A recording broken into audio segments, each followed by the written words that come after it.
Dennis Geyer, I'm from Thomasville, Georgia. I read about an information paper that the APS put out a few years ago on a possible fourth option, and I was wondering if you could discuss potentially the concept of the disenrolled provider and whether the new changes in MACRA have any effect on liability exposure to civil monetary penalties. Okay, the fourth option is a very interesting one, disenrollment from Medicare. That's not opting out. Opting out, you fill out an affidavit, you send it in, you enter into private contracts with your patients to tell them you've opted out.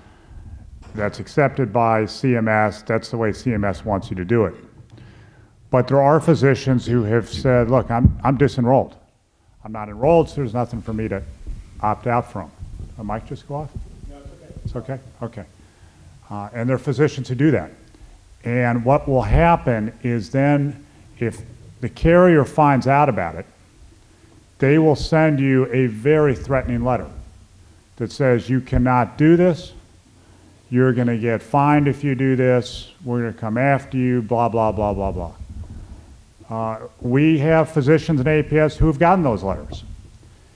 And it really depends on what your personality is, whether that's going to cause you to lose sleep at night, that's going to cause you to flip out, you're going to say, this is not a fight I want to undertake at this time, and that's fine.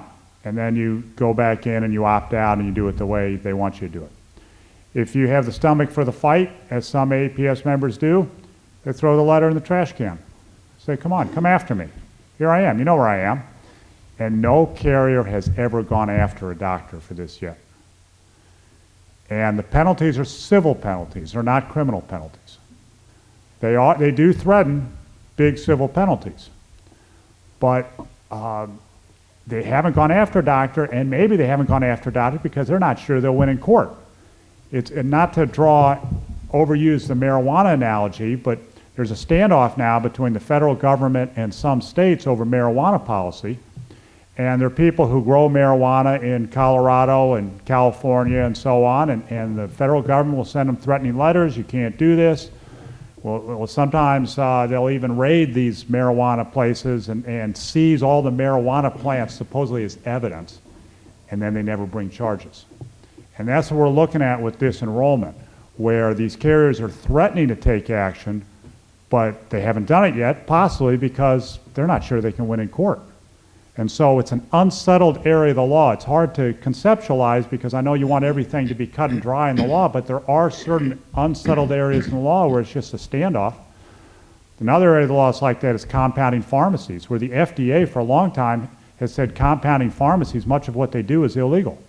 And it's a standoff between compounding pharmacies and the FDA, where the FDA never makes good on its threats because they're not sure they'll win in court. And they don't want to go into court and lose.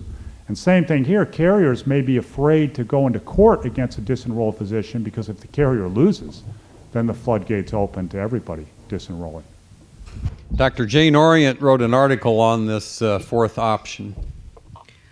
Yes, and what Andy said I'd like to agree with, but if you want to learn about some specific experience, search aapsonline.org on Dr. Swint, S-W-I-N-T. He's a dermatologist in Texas who's been very open about doing this. He says, I don't want to opt out because my patients have a right to collect their benefits, and there is a procedure, Form 1490S, whereby the patients can file for benefits.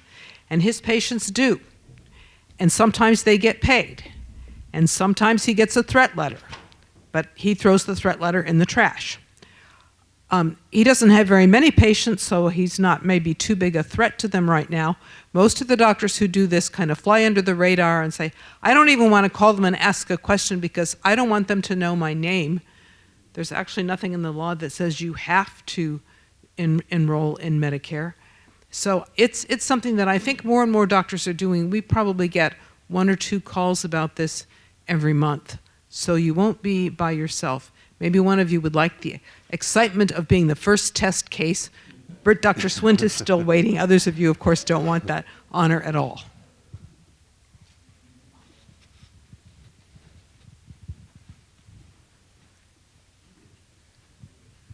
Jack Brown. we have some physicians that want to, unenroll from the practice, but they don't want to wait 6 months until they can do this. Would you recommend that they disenroll and then go through the procedure to do it the way the government wants them to?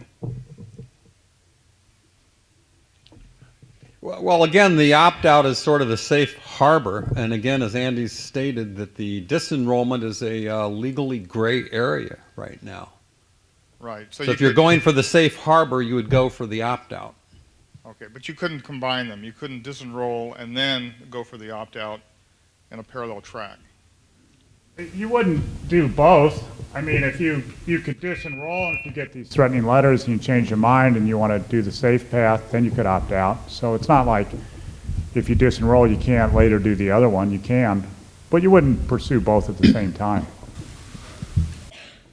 Hi, Ray Cordenoy in Fort Myers, Florida, internal medicine. On the same conversation, disenrollment, do you think on the legal side, if you have, I, for instance, have no contracts with any insurance company, so I'm one of those doctors, I assume that would make it much more difficult for a carrier to take me to task because I have no contracts. So I would assume that changes perhaps the legal approach or not. I don't think that makes a difference. I applaud you for being out of network with the insurance companies. But the disenrollment option is just your relationship with Medicare. And Medicare thinks they're, of course, the only show in town, and they don't really care whether you're in network or out of network with insurance companies. Just make a comment, too, on the analogy of the sports in the mock. Yeah. LeBron gets tested in the market every day. Therefore, he doesn't need to take a certification. I would submit the same thing is true for us. If patients come to see us and we are licensed and not sued or out of business because of that, I think that's the market. And I wish more of us would start thinking that way. Very well put.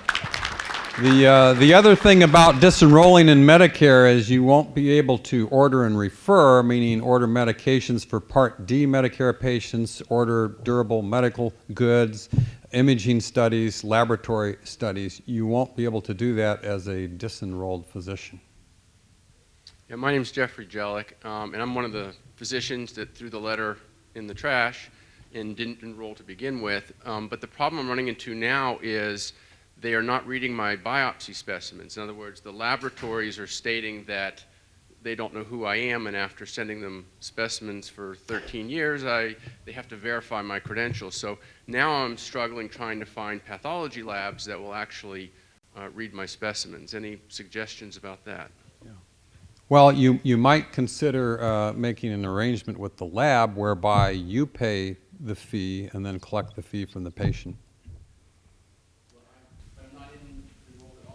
But if you are making an agreement with the lab to pay their fees directly out of your pocket, and then you get reimbursement from the patient.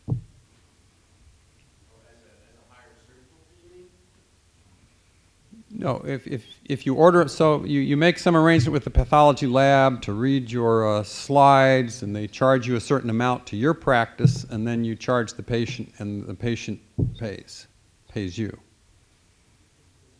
In other words, the lab doesn't file the claim with Medicare. That's what's causing the trouble. Yeah, there is a pathologist, I think, somewhere in Idaho who is delighted to get direct pay specimens from around the country. I think Dr. Brown in Oregon has had good experience with them. He was at one of our meetings. You might ask her his name because I have forgotten what it is. Pardon me? Cole Diagnostics. Yes.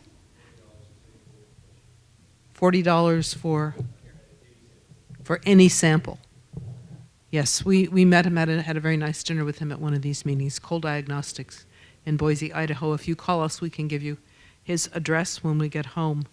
One problem is that some of the labs and imaging things are actually refusing to do the test if they don't have an NPI for the referring physician.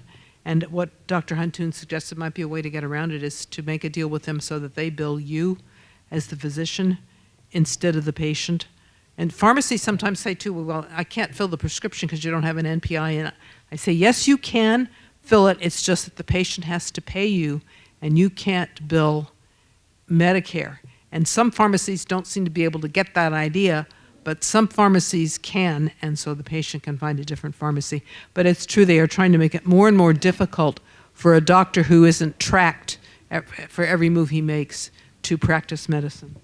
Yeah, and technically, the NPI is only needed for the Part D claims that the pharmacy would file, and it doesn't apply to most Medicare patients who don't have Part D, just to take the prescription in and get it filled. There are some that are trying to apply it to everything, but that's not technically or legally correct. Any other questions?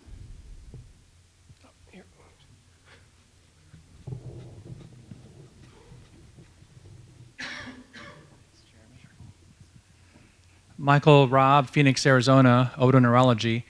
Is there any recommendation from either of you regarding filing the renewal of the Medicare opt-out on June 17th if it falls before your 2-year renewal cycle? Any advantage to that, or do you think that would be unnecessary? Well, if it were me, I mean, if it's a week or 2 weeks or something, I would stop treating Medicare patients under any private contract and just submit it, January 18th, and so then it's permanent thereafter. Of course, you can always opt out again, before the June 17th date, but I myself would prefer the permanent divorce from Medicare, not wanting anything to do with them ever again.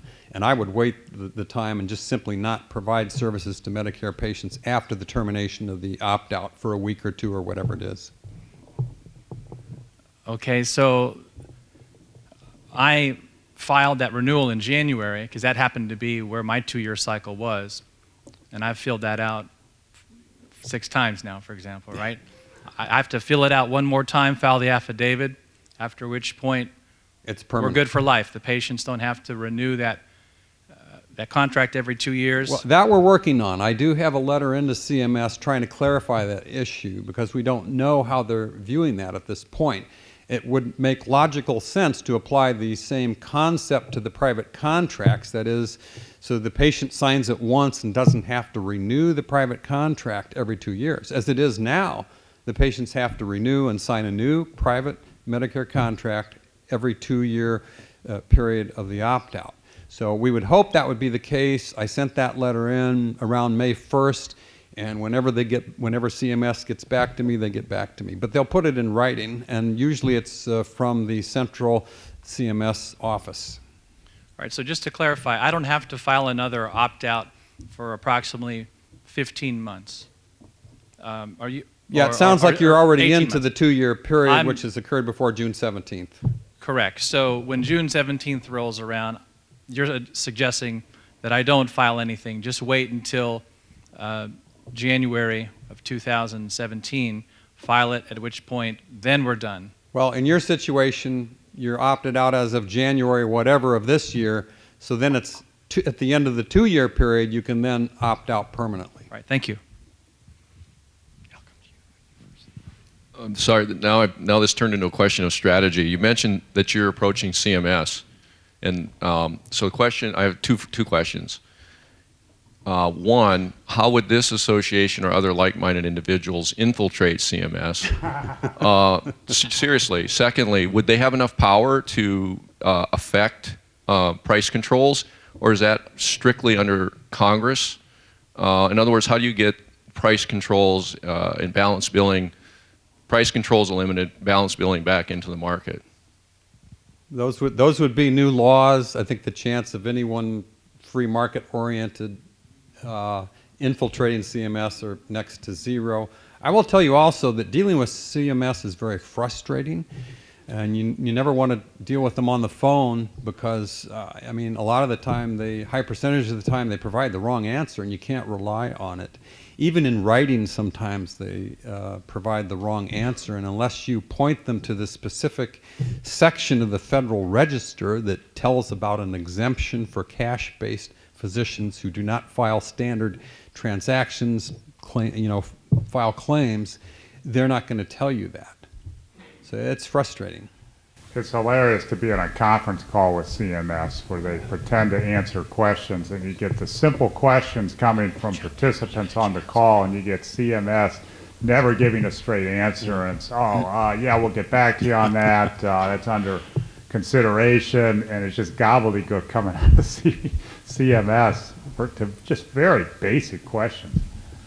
Hi. The last person I talked to in CMS didn't know about the macro law.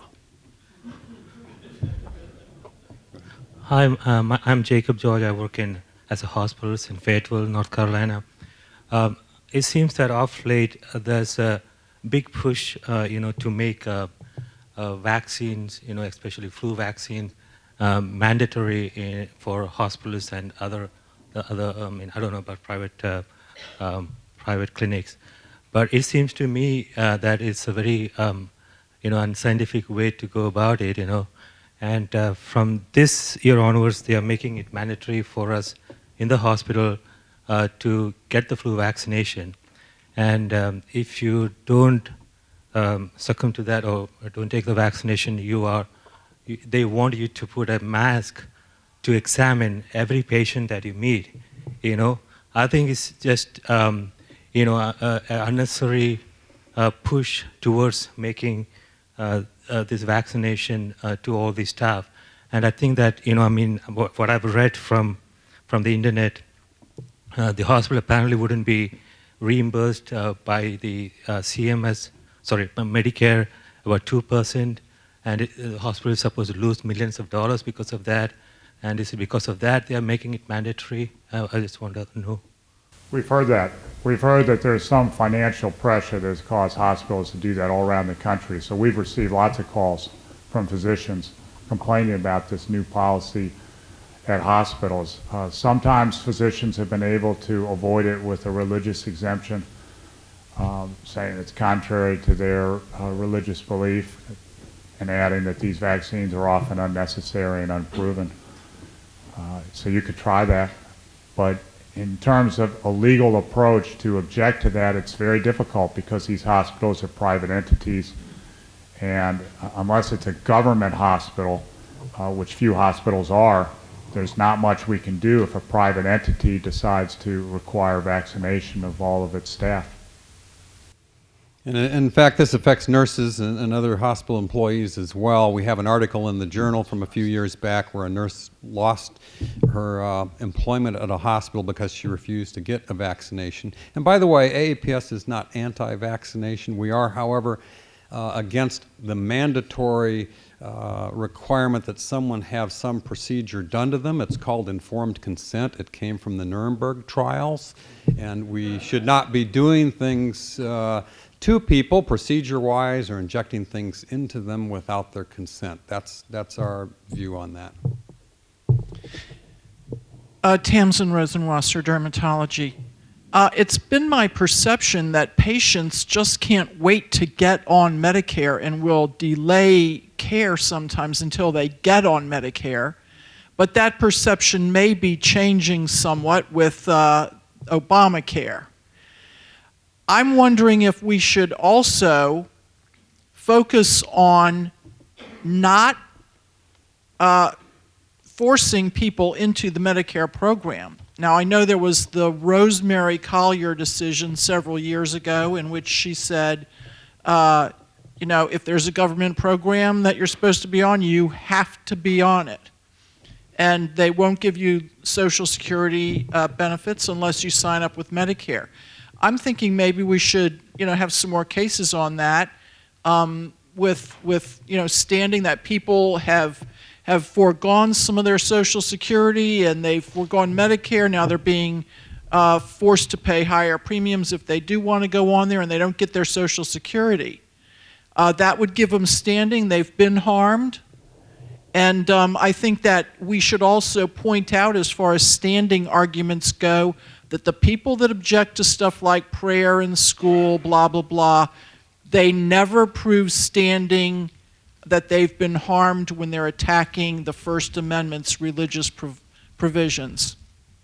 Yeah, so just to reiterate a little bit what Tamsin said is, if a person decides not to take their Medicare Part A benefits, the hospitalization part, they're punished by not being allowed to collect anything from Social Security that they've paid into over the years. Part B, the physician and other home health care type things, is an option the patient can not take, but if the patient decides later to go into Part B, they punish the patient severely by increasing the premium for the time that they were out of Medicare Part B. So there's significant punishments for not going into this for patients. If it's such a good thing, why do they feel they have to punish people for not going into Medicare? Dave Westbrook from Dayton, Ohio. This is kind of a philosophic question. You know, I've been in practice now for about 38 years. So when Medicare was relatively easy, obviously CMS and its predecessor was still violating the law back from the beginning. But at least we were able to make charges, and they were pass-through charges, if you recall. And then we got the MAC, and we got PQRS, and all of the garbage alphabet soup. What I'm asking you is there any data, but mostly your philosophy, is this really kind of a progressive way to ration care for Medicare patients, and indeed Medicaid patients? Because as you continue to regulate, people do drop out. That's what's happening here. People opt not to go into medicine. Remember, when I started practice, and when many others here, I'm sure, started practice, it was an open field. It was difficult to get into medical school. It still is. But I understand that there may not be as many people going into healthcare, into medicine as a physician. I'm just wondering about your thoughts. Is this an overall plan, 50 years making, of rationing care? If there are any doctors, we have nurses that will do it. We have nurse practitioners who basically practice without any oversight, and we have PAs that do. Yeah, the answer to the question is yes, Medicare definitely rations care, and the physician fee schedule is the main way that they do that. So for example, if they lower the fee to 10% or so of what would otherwise be usual and customary fees, what happens is those physicians aren't going to be able to provide that service at all or as much as before. So that, yes, that's the main way that they ration care. And as far as the nurse practitioners, there are 20 states now that allow for the independent practice of nurse practitioners. So they don't require any physician supervision at all in 20 states. And I'd just like to add, insurance companies ration care also. And in the trials I handled, one of the positions of Aetna was to complain that it felt the doctor was unbundling his bills. To which our response is, the doctor's out of network. He doesn't have to bundle his charges the way that you require of in-network doctors, or the way that Medicare requires bundling of bills. If you're out of network, you don't have any contractual obligation to bill in a certain way with an insurance company. You perform the services, you bill what you think is reasonable, and you can send that bill to the insurance company if they claim to cover the patient for those services. Right, but you don't know of any grand plan. I mean, there's no conversations you've heard from the federal government of saying, well, you know, this is how we're going to control the practice. Well, their goal is to contain costs. That's why we got this SGR, which never worked as far as controlling costs. And their goal is always to, you know, cut the costs, and the physician fees are one way that they do that, even though the physician fees are only a very tiny percentage of overall medical care costs for Medicare patients. Well, to control costs to physicians, there's been no attempt to control costs for hospitals. Well, so heaven forbid. as the budget, the budget for Medicare, Medicaid isn't going up because doctors are charging more. It's because hospitals are making 5 to 10 times more for doing the same procedure. Yes, there's certain protected entities, and hospitals and managed care organizations are fairly well protected. That's the question. Is it because they can control a smaller cadre? My philosophy is that they're going after the hospitals next and federalizing them. But then there are going to be fewer of them than there were medical practices. Okay. We'll go to him and then you, okay? With respect to the inability of opted out physicians to charge patients for the urgent and emergency situations.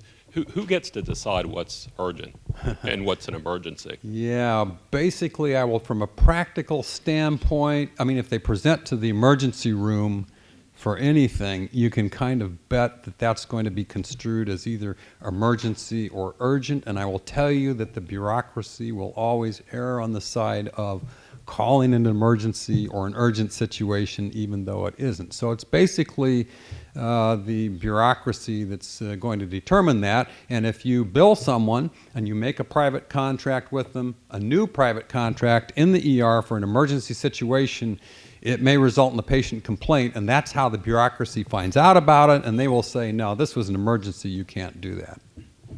I haven't seen any problems from that, though. I haven't seen any difficulties arise in that gray area of what's an emergency and what isn't. Hi, Richard Ort, dermatology from Colorado. Is there a risk if more doctors opt out of either insurance or Medicare that they will stop covering things that we write for, like prescriptions or lab tests, that they'll say you're out of network and those services are not covered if the patient has a prescription to fill, for example? Well, for Medicare, if we're talking Medicare, if you have an NPI and you're opted out, and many physicians who are at this juncture thinking about opting out likely have an NPI because they're either par or non-par in Medicare. So if you're an opted out physician who has an NPI, you should not have difficulty in ordering medications, durable medical products, certifying home health care, ordering imaging and labs, as long as you have that MRI, the NPI. And if you're not in PACOS, which likely most physicians who are par or non-par are in PACOS at this point, you can still fill out the CMS form 8550, which is for referring and ordering purposes only. It's a 14-page form to fill out just for the purpose of ordering and referring things if you are not currently in PACOS. I've actually seen insurance companies crack down on in-network doctors who write prescriptions that the patient then takes to an out-of-network pharmacy. And I've seen an insurance company kick somebody out of network because they said too many of his patients were taking the prescriptions to an out-of-network pharmacy. As an out-of-network physician, I think you really have more leverage in that situation.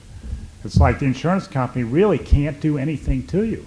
They can't come in and audit your books. They have nothing for them to kick you out of, and you can, you just go to the patient. That becomes a problem with the patient and his own insurance company, and the patient will win that. If the patient complains to the insurance company about they're not paying for a prescription, the patient will win that.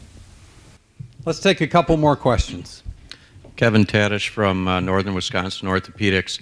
I just want to know if you guys have off the tip of your tongues, how many of every specialty is not taking Medicare now?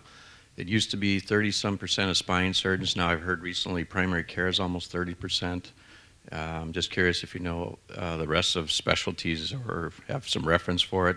And then my last comment is, too, I think we all need to remember that the demographic cliff is 11,000 people a day turning 65 and 11,000 a day not putting in. And this is what's driving this whole thing for Medicare to look for every which way it can to not reimburse. And it's only going to get this hugely bad, in my opinion. Yes, it's a demographic time bomb that he's talking about. And Medicare, of course, is a Ponzi scheme. It does not matter who runs the Ponzi scheme, whether it's government or private entities. All Ponzi schemes eventually collapse because they run out of other people's money. I don't have the percentages as far as the different specialties, but I think the percentages are still fairly low. But what we do see is that the number of opted out physicians is growing. Jim Schlaughter from Texas. I have three quick procedural questions. One, if you opt out, you get to keep your NPI? Is that what you're saying? So these problems with sending things to labs or pathology are not a problem? These are doctors who don't have NPIs. I don't have one. I don't want one. But if you've had one, it's not a problem to continue? No, you keep it. To treat a patient for your charges for cash, opted out of Medicare, do you have to have a contract, or can you just do it on a per encounter basis? No, you need to make the private contract and spell out the various procedures that you're talking about as far as offering to the patient.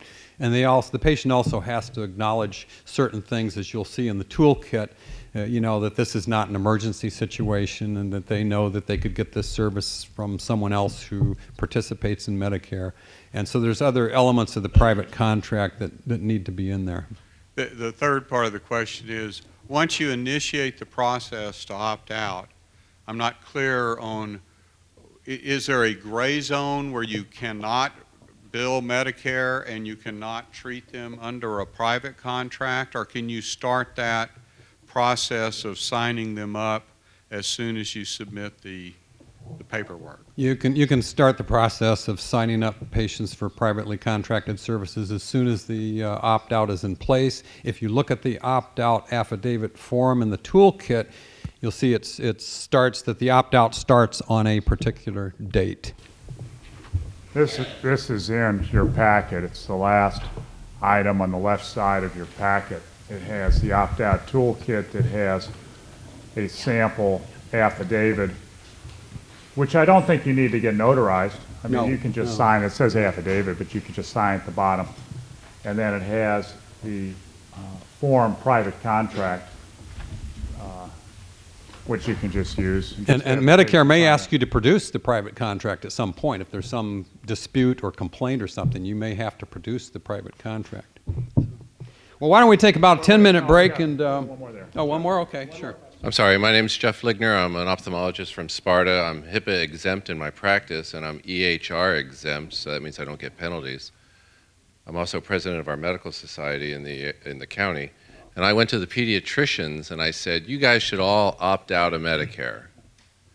Because I thought that if 6% of the physician corps across the planet opted out of Medicare because they never see a Medicare patient, that they would send a powerful signal to Washington when suddenly 6% either opt out or disenroll, whatever.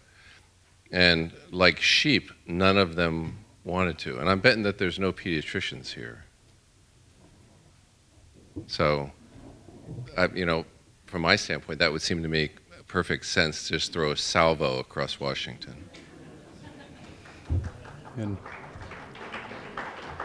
So why don't we take about a 10-minute break and reassemble here about 2:40. There are refreshments outside in the hall.